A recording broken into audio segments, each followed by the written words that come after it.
пенсию, говорит, что, какая еще пенсия? А, вот это имел в виду. Наоборот.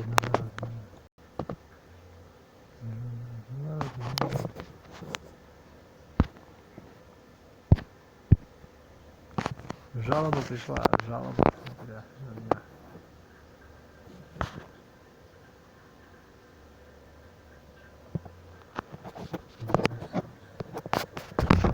С катушек съехала крыша.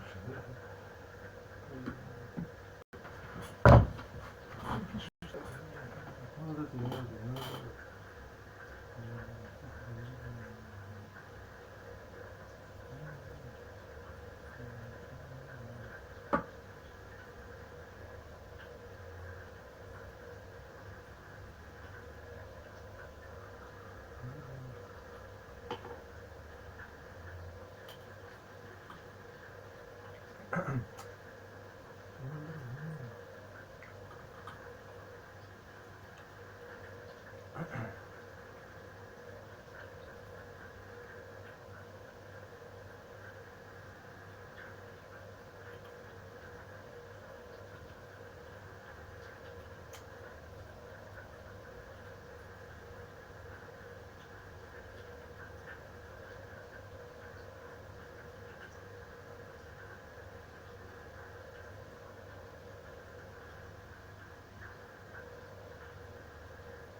Hey there, how's it going?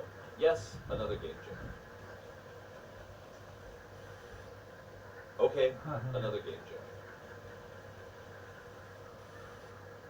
Okay, I might have a problem.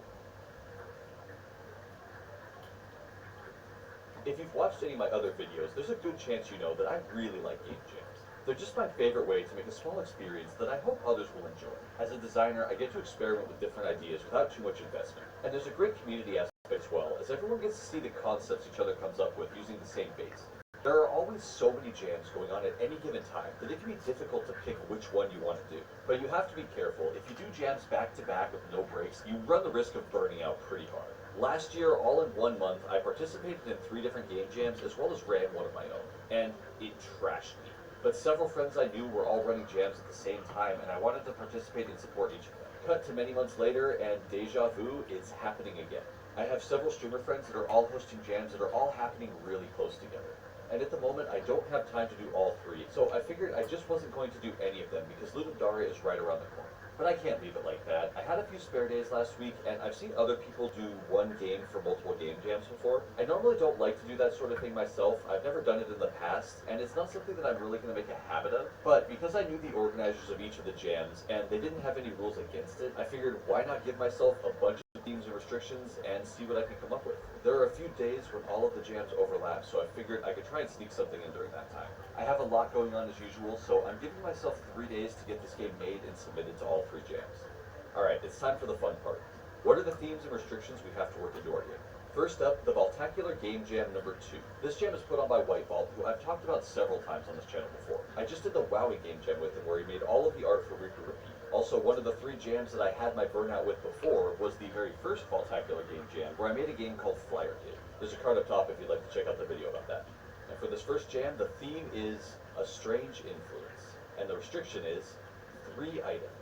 Jam number 2 is Matzi's Jammy Jam. I've known Matzi makes for a while now, and I hang out in his streams all the time. He's the reason I tried making voxel art a while back, and now I have these little dudes, which I love. This jam also ends on his birthday, where he'll be playing all of the games, so I'm glad I can make something for it. For this jam, the theme is embiggen, and the restriction is make it blocky. And finally, the Kindred Community Jam number 6. You may know Kindred here on YouTube as well under the name Michael Kaja. He's making an amazing game called Swords and Magic and Stuff that I've been following and playing for a good while now. I did the Community Jam number 4 back in my crazy month and never ended up making a video about it because of the burnout. So I'm glad I get another chance to participate in one of their jams and make a video about it. For this jam, the theme is, at the beginning, there was nothing. This jam doesn't have any restrictions, so to keep all the numbers nice and consistent, I chose one that I've wanted to do for a little while and could really make me think when making everything work. So I'm adding in the personal restriction of mouse-only controls. Alright, we have 3 themes, 3 I chose one that I've wanted to do for a little while and could really make me think when making everything work. So I'm adding in the personal restriction of mouse-only controls. Alright, we have 3 themes, 3 restrictions, and 3 days. Let's go. Concepting with this many themes and restrictions is pretty tricky.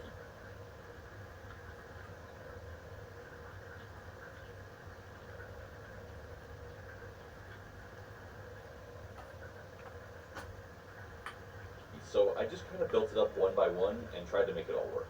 I started with mouse only because it dictates a lot. I wanted to use a pick up and move idea. I've played with it once before, over a year ago, and I wanted to see what else I could do with this concept. For strange influence, I thought about creatures frozen in space by some unseen force. Then I could use an auto-scrolling camera so the player has to pick up and move objects so they don't fall off the back of the screen. So if the player doesn't pick up their character and move them, they'll either die if they get pulled off the screen or crushed by a wall or some other form of failure. I haven't figured that part out yet. The player will need to collect 3 items along the way that will help with progression through the level. Fairly simple on that one. As the level moves on, you'll have to pick up more and more characters which will embiggen your party. I set the game in a prison where you're trying to help the prisoners who begin with nothing. I might be stretching a little bit on this one, but cut me some slack. Last but not least, we'll make it blocky in the art and by putting a grid on it. After brainstorming and refining ideas with my Twitch chat, prisoners who begin with nothing. I might be stretching a little bit on this one, but cut me some slack. Last but not least, we'll make it blocky in the art and by putting a grid on it. After brainstorming and refining ideas with my Twitch chat, I got to work to see if this would actually be fun. Pretty quickly, I had a moving camera and the ability to pick up and move orange player boxes. A huge thank you to my buddy Wallaber for helping me find a formula I needed to make the player squares snap to the grid, which helped a ton. I thought it was going to be really difficult to figure out how to make this work. Turns out, it's one line of code. Who knew? Cool, that's the base mechanics in. Now I've got to add the secondaries. The 3 items the characters will be able to pick up are a shield, a sword, and a key. Once a character touches an associated item, they turn into a profession that uses that item. The plan is to make it that you'll need to use all 3 in combination to be able to make it to the end of the level. I started with the shield, by adding in a turret that would fire continuously, and you would have to make a defender character that could then block those projectiles, allowing other characters to move behind them. For the sword, enemies will block the path until the character picks it up and becomes a warrior. Then, when they're within range of an enemy, they will deal damage until the enemy dies and disappears. For the key, the locksmith will work pretty much exactly the same way as the warrior, just with a different skin. Instead of fighting enemies, it will deal damage to a door until the door takes enough damage and disappears. For my workflow, once I have a majority of the mechanics in, it's time to start figuring out what the game is going to look like. As always when starting art, I grabbed a color palette from lowspec.com. This time, I'm using the Multi-24 palette by Groksky. I made a quick list of all of the core art that I was going to need, and I got to designing. When it comes to creating characters, sometimes I have an idea right away, and other times I just have to fiddle around until I find something I like. My personal goal is always to make something that's cute, as it's the aesthetic that I like to make. The first character I tried out was a pretty stout little dwarf that ultimately just didn't resonate with me. With a little more time, I'm pretty sure I could have made this work and it would have been cute, but I just wasn't feeling it, and sometimes that's enough for me to scrap something and start over. Then I thought about Monty's restriction of make it blocky, which reminded me that in Kindred's game, Swords and Magic and stuff, all the characters have cute blocky heads, and that's enough tie-in for me to make some characters that were inspired by Kindred's. This clicked almost instantly for me, and now I really love these little goblin friends. After a little playing, the base character is looking the way I wanted, and now it's time to do the transformations. I made an angry-looking warrior, a heavily armored defender, and I don't know why the locksmith ended up looking kind of like a middle-aged guy, but it's super cute and it made me laugh. Yes, I know the defender looks like it's wearing diamond armor from Minecraft. I didn't mean to do this. I was playing around with the different colors in the palette and these ones just stood out the most. But since most everyone knows about Minecraft, I figured leaving it in would make it very clear to the players at a glance that this was the defender wearing armor. And I left it. That night after the stream, I spent a little more time getting some of the basic art needs together, which continued into the next day's stream. And after a couple more hours of art, it's finally time to start adding it in to see how it actually looks in the game. Before I start building levels, I like to try and create a small vertical slice which has all of the art and core mechanics in it to really just see how they all feel and look together. That was pretty much my whole stream, making art, adding it to the game. I introduced a couple more bugs, but nothing major in terms of the programming side. I I did make it so that the characters get pushed along with the camera and not die if they go off the back of the screen. They'll only die if they hit the spikes or the enemies if they're not the warrior, or if they get crushed against the wall in the back of the screen. I spent the night finalizing a few more things, like getting in some lighting effects and getting all of the death mechanics working, or so I thought. My final day to work on the game, if they get crushed against the screen, they'll only die if they hit the spikes or the enemies if they're not the warrior, or if they get crushed against the wall in the back of the screen. I spent the night finalizing a few more things, like getting in some lighting effects and getting all of the death mechanics working, or so I thought. My final day to work on the game, and I still have so much to do. At this point, I still don't have any functioning levels, so we started off the day by designing one out and seeing how it could work. And per usual with me, level design takes so long. When working with a tile map, I do the whole layout and testing with just a solid color, and then I go back at the end and actually add in all the decorations. I find it saves time because you don't have to keep redoing certain pieces and adjusting the way things look for corners and edges. After almost an hour and a half to make a single level, I realized I couldn't spend my entire time doing this. I still had a lot more to do. I could feel the time crunch at this point, as one of the jams was ending later that night, so I had a hard deadline that I had to get this done by. We had one level, so at the very worst, I could at least finish the game with one level and call that good. It's not ideal, but it's at least a safety net. The game is completely silent at this point, so we switch gears to add sound, which is very important when you're making a game to the overall feel. Now, I freely admit that I am not the best with audio, and I tend to end up leaving it far too long and kind of adding it in a rush at the end. I was dreading sifting through my sound effects library, and I jokingly said that I should just make all the sound effects with my mouth. I've been playing the game Hidden Folks a bunch recently, which all of the sound effects in that game have mouth sound effects, and if you've never tried it out, it's super cute, you should. Suffice it to say, once I said that, my chat loved the idea, and a poll was run, and everyone voted for mouth sound effects. This actually ended up being a lot of fun, and I really enjoyed this process. If you've never tried this out, I would highly recommend giving it a go. If for nothing else, then there's a ton of laughs to be had. Luckily, I ended up with a lot of really cute sounds that I'm super pleased with, and ended up giving a really nice charm to the game. After the stream, the rest of the night was kind of a blur. I was able to create 2 more levels. The one I made on stream was pretty hard, and I needed something easier to prep the players up for it. I added instruction text throughout the level to help guide the player through how the game works. I had to change the way death works for the characters in the game. I had originally planned to track how many prisoners you made it to the end with, meaning you could lose some along the way.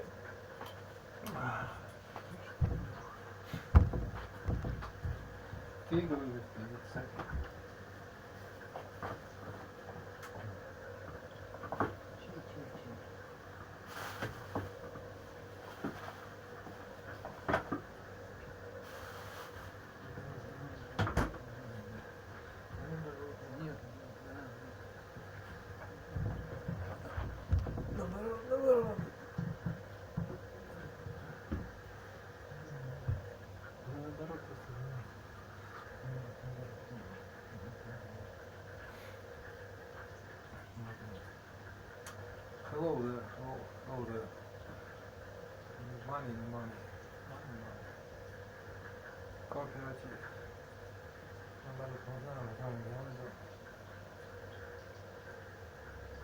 How is this? No, наоборот. Главный, наоборот. Окей. Наоборот. Так.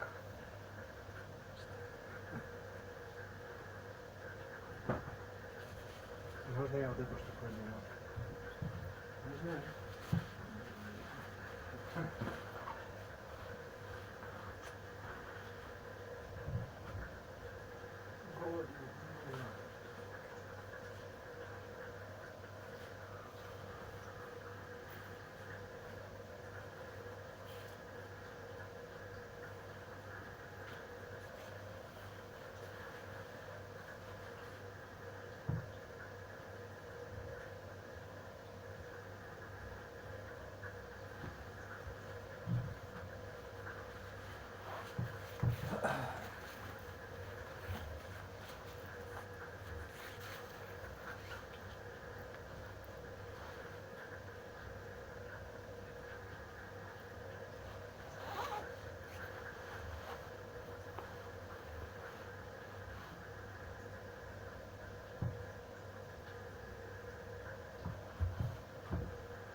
деньги.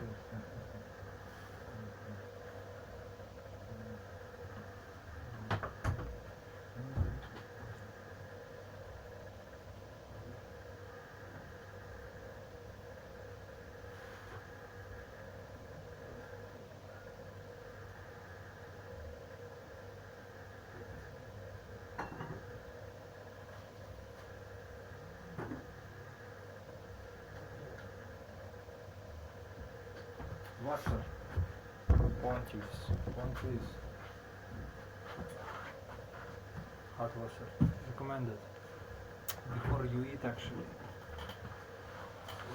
Yeah. Read all it.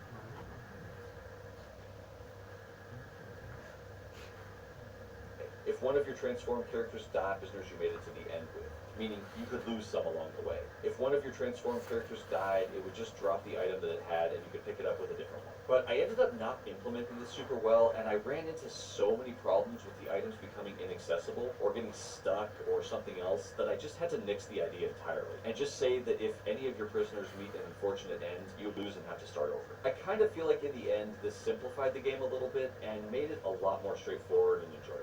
I was also running into some frustrations where the level was moving just far too slowly in some parts, which I found annoying. So for a little player quality of life, I added the ability to hold right click, which would speed up the camera while it's held down. I finished up all the last bits and bobs like menus, end screens, music.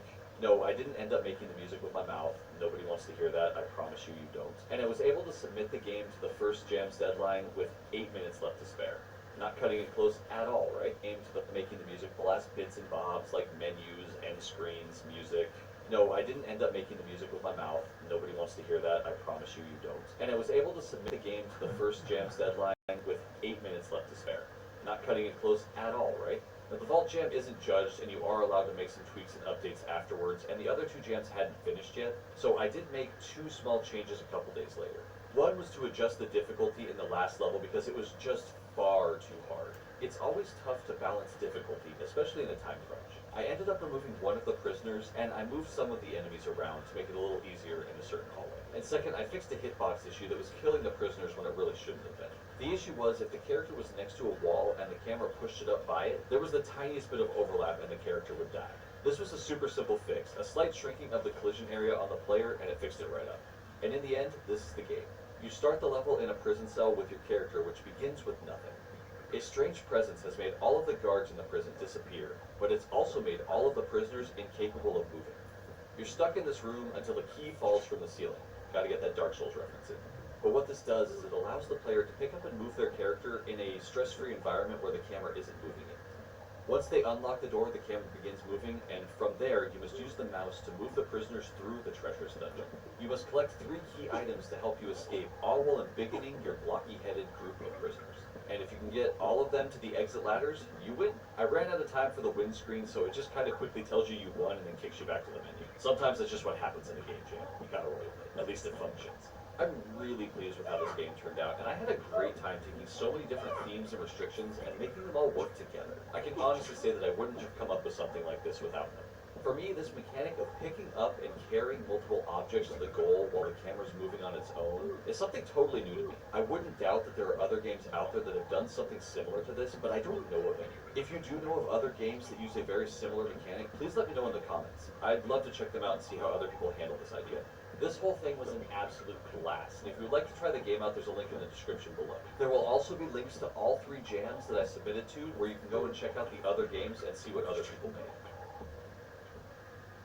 Thank you all very much for watching, and I'd like to give an extra special shout out to my amazing patrons, especially Abishan, Clone13, Kranu, Daniel Martin, David Scott, Hunchrick, Nightfall, Kevin Hauga, Kirby, who was recently in an accident. My heart goes out to you, and I hope for the quickest and easiest of recoveries. Cormac, Liam Sorta, MLK, Matzi Makes, Nazar Salim, Salty Pretzel, Scott Hansen, Soapy Gnome, and Straight Up Grunter. You're all awesome people, and I truly can't thank you enough for the support. To see and be part of the game making process live, please come say hi at twitch.tv/Vimlar, or you can message me on Twitter or join the Discord with a lot of other really cool people. I hope you're all healthy and safe wherever you are, and I will talk with you next time. Have a good one. Later.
What do you make of this? 5, 6, 3, 3. What do you think comes next? I'm gonna go 7. 7. No, actually it's another 3. Now you have a guess what's coming next. 3. Good, yes. As a matter of fact, it continues to be 3, 3, 3. And you wonder, this is really a strange sequence, you know. What are we going to do with this? Well, this is the number of regular polytopes that exist in 3, 4, 5, 6, 7, 8, 9, and all higher dimensions.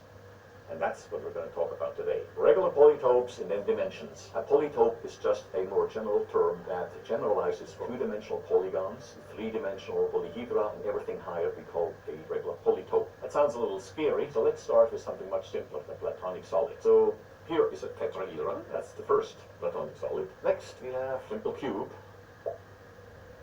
Third one, octahedron, made from 8 equilateral triangles. Number 4, 12 faces, the dodecahedron. This one has 12 pentagons. And finally, a real jewel, the icosahedron, made out of 80 equilateral triangles. And this is probably a Swiss crystal. 4th. And here is another view of an icosahedron. There's a pattern of MC Escher. Could you show to a non-mathematician in an intuitive way why there are exactly 5 platonic solids, not more and not less? Well, one way to do it is to look at the surface of these objects. So this dodecahedron, for instance, is made out of regular pentagons. And so all of these platonic solids are made out of regular polygons. So probably we should step down a dimension and look at what regular polygons are possible. Simplest one would be a regular equilateral triangle. Then we can do a square. Then we can do a pentagon. Then we can do an hexagon, and so on. And if you go all the way to infinity, we end up with something that looks like a circle. So there are infinitely many of these regular polygons in 2 dimensions. So really, the sequence up here, it has another character before the 5 if you go to 2 dimensions. And what's that? It's not an 8. It's infinity. And if you really want to go to the extreme, what about 1 dimension? Well, there's just a line segment, nothing else. What about 0 dimension? Well, there's just a point, nothing else. But now 1, 1, infinity, 5, 6, 3, 3, 3, 3, 3, 3. That's a really weird sequence, you know. And I guess that would really confuse people. Okay, all the platonic solids are made from one of these regular polygons. And so how many different ways can we use these regular polygons to make one of these solids? Start with the equilateral triangle and ask how can we make a platonic solid out of that one? Well, we need a minimum of 3 of those to be put around the corner in order to make a valid corner in 3 dimensions. And if you put 3 of these triangles around the shared vertex, then the bottom is also an equilateral triangle. That would give us a tetrahedron.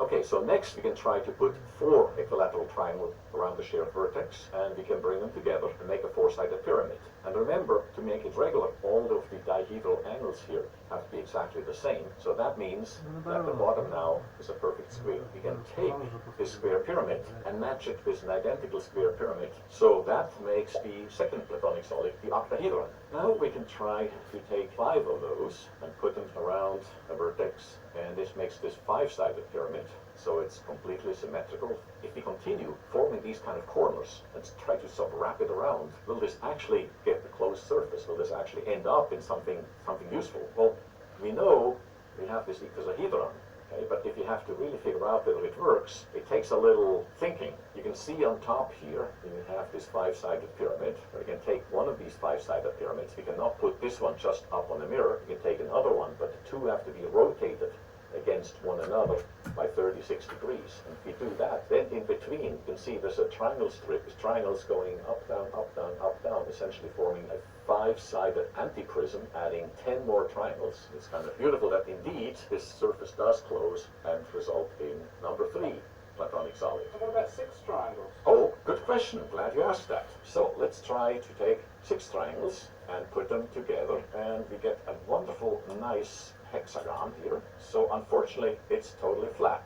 And so this doesn't really curve, and it doesn't help you to make some kind of closed object. You can make a kitchen floor with that one. Now if you go to 7 triangles, they don't even fit into the plane. It's kind of get the warped chip, and that is no good. So we're done with triangles. So now we have to go to squares. Fold them up. So basically 3 squares around the shared vertex leaves an opening of 90 degrees. And we forcefully try to close this opening, and now we have a valid 3D corner. If you take a contraption like that and match it on the back side with exactly the same contraption, then you get a cube made out of 6 squares. I know what you're going to ask next.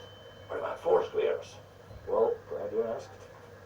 Same problem. Same problem here. So we can put 4 squares together, and they make either a complete flat, or if you were to somehow bend it in weird ways, then not all the dihedral angles at all the edges would be the same, and so it not would be a regular corner that's any useful. So we're done with squares. We can put 3 pentagons together and form a nice 3D corner. And again, the question arises, does that really close if we continue the process? And the easiest way to see it is to take 1 pentagon and put 5 pentagons around it, completing 5 of these corners.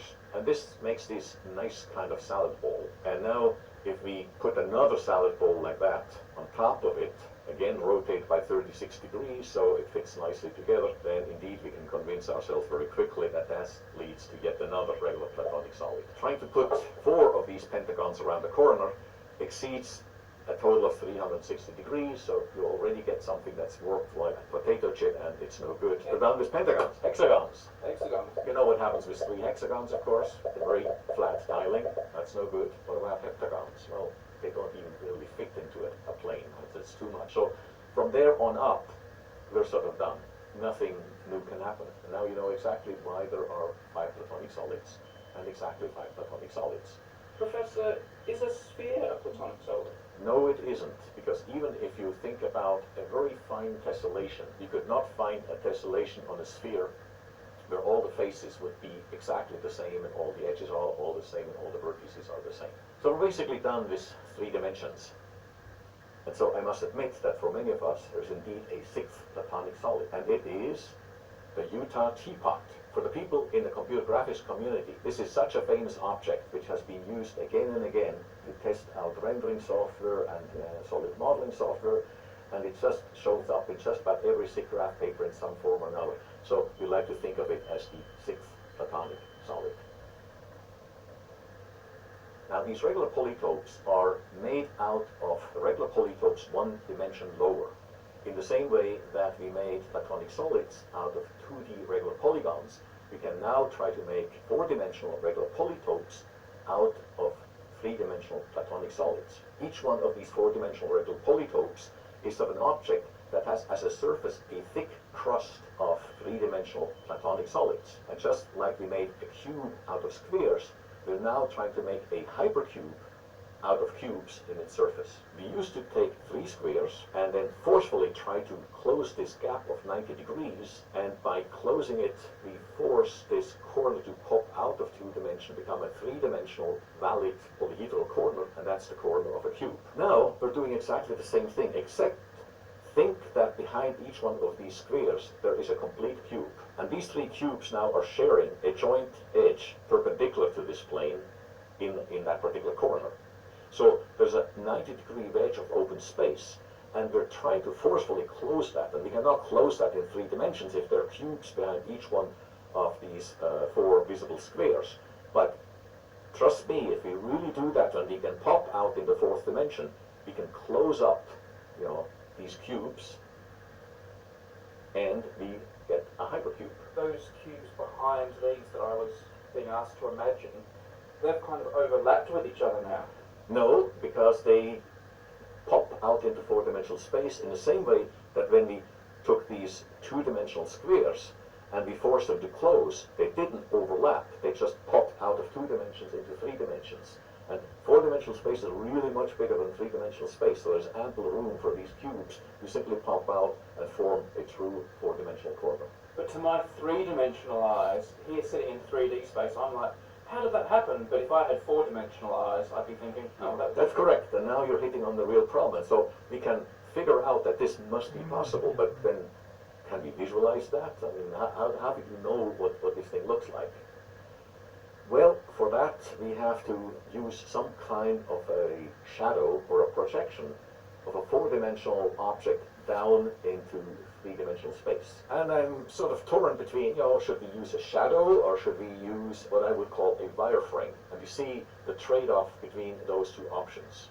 Just like if I show you the wireframe of the dodecahedron, you can really see through it, and it tells you much more than if you just had a faceless shadow of this object. You can eventually start to get a feeling by looking at 3-dimensional wireframes or projection of such wireframes, what the 4-dimensional object might indeed look like. In doing this projection, we still have an option. We can project in various different ways. We're going from a 2-dimensional square to a 3-dimensional.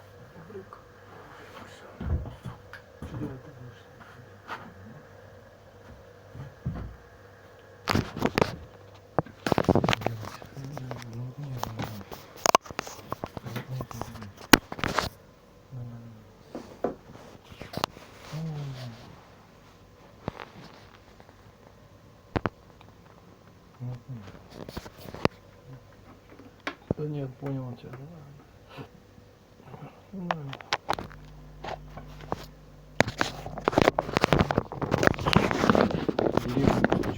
Скачал.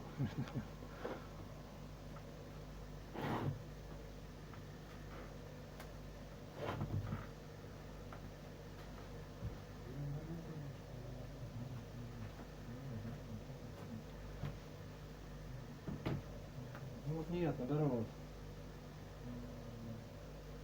Да ну нет, не надо. Самое главное видите. Ну, что за голосование?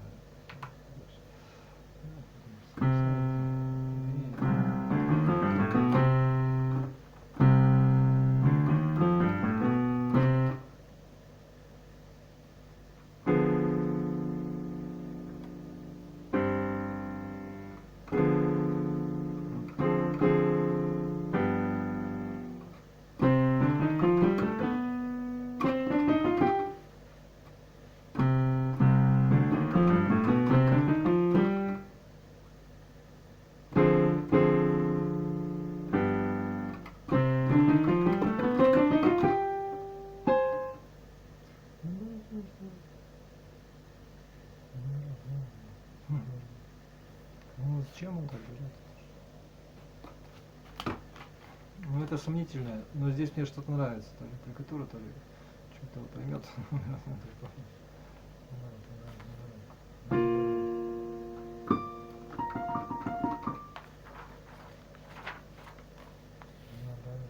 Наоборот, никакой нет. Композитор.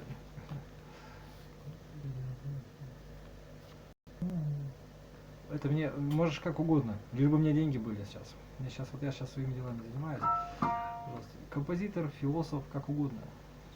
Найдешь.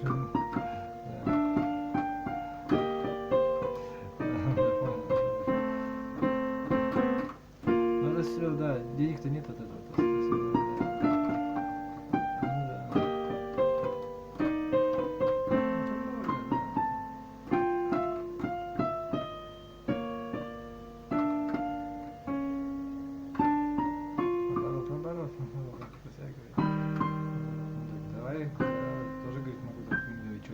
Что может?